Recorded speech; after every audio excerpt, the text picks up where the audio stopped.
24 décembre ak 31 décembre ndax dagan na ñu di ko màggal mu ne ndax dafa gis boroom kër yu bari di ko màggal doonte dañuy yokk seen dépense di ci bégal seen njaboot loolu mooy laaj bu njëkk.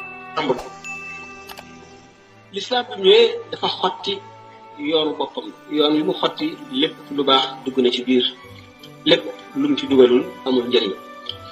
Isa alayhi salaatu wasalaam yonent la boo xam ne gannaaw Xaalid ibnu Sinaan moo fi mujj yonent bi sallallahu alayhi wa sallam tegu ci.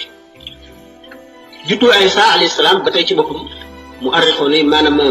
historiens yi d'accorduñ ci kañ la woon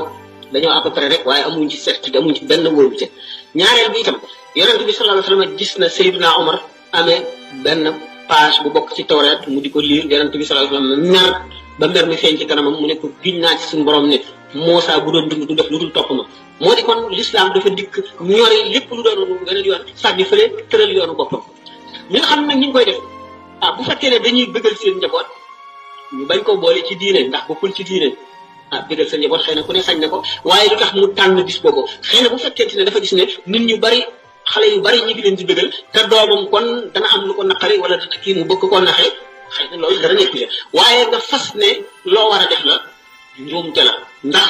l'islam rëdd ko. am na nag ci diine yi jiitu woon l'islam ay yenn ci jëfin yoo xam ne l'islam saxal na ko waaye itam xanaa mu di mel naka tey yow ma Ashura woor ko bi nga xamee ne yahud yi dañ ko daan def yonent bi sallallahu alayhi wasallam jóge Makka ñëw Madina gis yahud yi di ko def mu ne leen nun noo gën a yey ci Muusa maanaam yonent bi sallallahu alayhi wasallam ak jullit ñi ñoo gën a yey ci yahud yi ci Muusa daal di koy digle danañ ko woor di ko woor ci coxeel muy di sopp du farata xam nañu di ko woor. lu mel noonu nga xam ne kon yonent bi sallallahu alayhi wasallam ci boppam moo ko wax kon yoonal nañ ko kon lu ñu yoonal la waaye loo xam ne yonent bi sallallahu alayhi wasallam nekk na fi ba jógee fi yoonalu ko xulafaa'ul arbaa yoonalu ko borom ñeenti ngir ñi yoonaluñ ko bokkul ci l'islam ko defit nañ ko tëral ci leneen dugul ci l'islam waaye bu ko tëral ci l'islam kooku